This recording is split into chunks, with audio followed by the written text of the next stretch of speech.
It's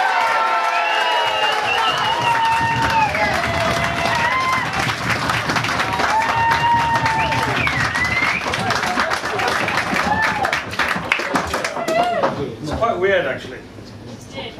It's only me. It's quite weird. On the way here, I met a cop, and he thought I was his sister.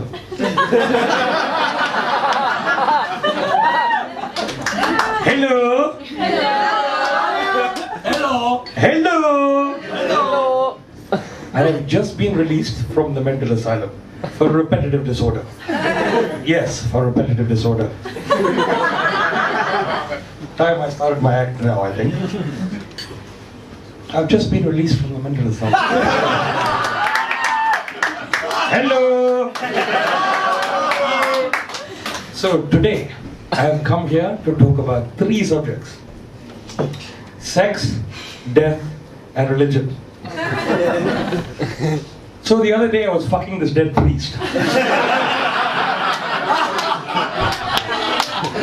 1,000 humble apologies. Sorry, I have not introduced myself. My name is, let me take a breath. Bapinda, love you long time, don't eat the curry in a hurry, one day I'll own a corner shop, fucking Pakis who do nuclear testing sharp.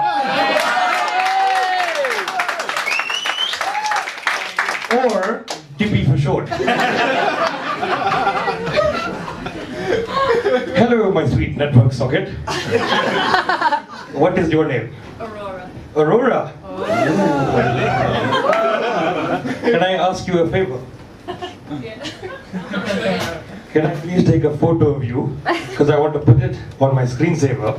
Because you make my kebab long and hot and you put the pop in my pompadour. Can you believe some people think that's sexual harassment? Wasn't she asking for it? Ooh, and look what we have here. We have a spicy chicken tikka masala. I bet you, she's so spicy that when you go down on her, you need to take a glass of water.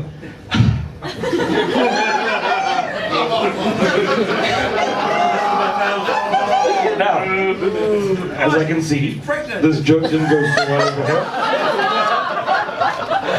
This is Belsize Park, and I know it's full of posh people. And as far as I know, posh people just don't go down on each other. No. Ooh, hello. Mister. Hello. Mister, you know what? I'm not posh, I'm not getting down to you. You. Not what you said last week.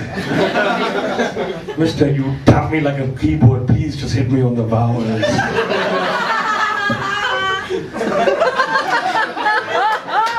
Seriously, hit me on the vowels.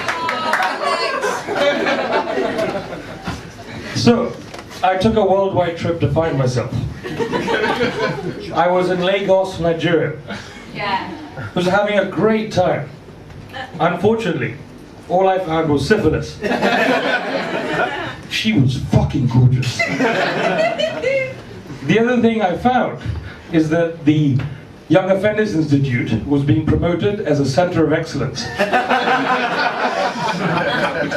But the trip, it wasn't a total waste of time. I got an email from this Nigerian guy. I helped him with a bank transaction. Next week I'm getting a check for £7 million. Unfortunately, I set up a legal business in Nigeria. It went totally against the government's financial plans. So they did the worst thing possible. They deported me to America. At first, I thought this was a good thing. But then, yes then, immigration. The name on my passport was Wakar Mohammed Dar El-Islam. In fact, as a kid, my nickname was WMD. The American government decided to invade my body and forage my offices for oil. Now that I was in America, I started dating. And I realized relationships are very similar to movies. In fact, my first relationship, it lasted 9.5 weeks. 9 weeks to get the visa, half a week to kick her out.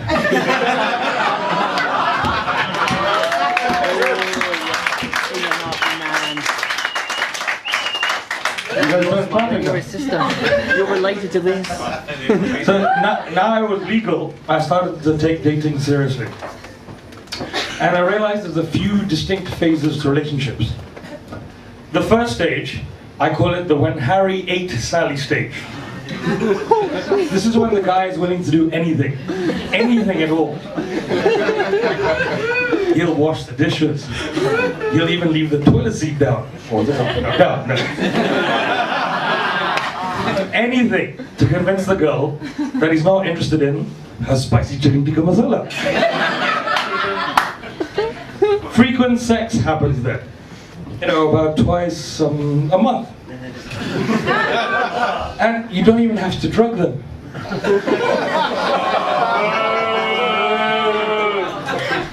The second stage is called the world is not enough stage. This is when the guy realizes everything in the world revolves around the girl and nothing else matters. You know, you date for a while, and then the unfortunate circumstances happen that you start having weekly fights. These turn into weekly breakups. I'll tell you, these are made much better by make-up sex. Sometimes it's even anal sex. The thing is, I didn't like to do it that often. Because fuck, it hurt.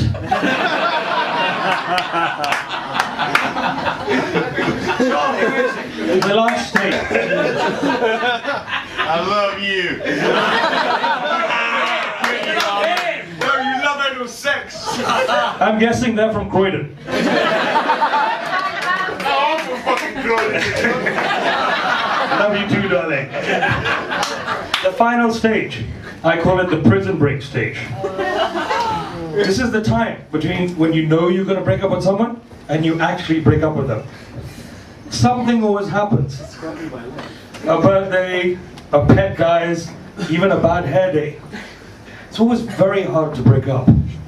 Now me, I'm a polite guy. I don't like to offend anyone. So I have to kill them. In fact, I think some of them are in the room now. Does anyone want to date? Thank you.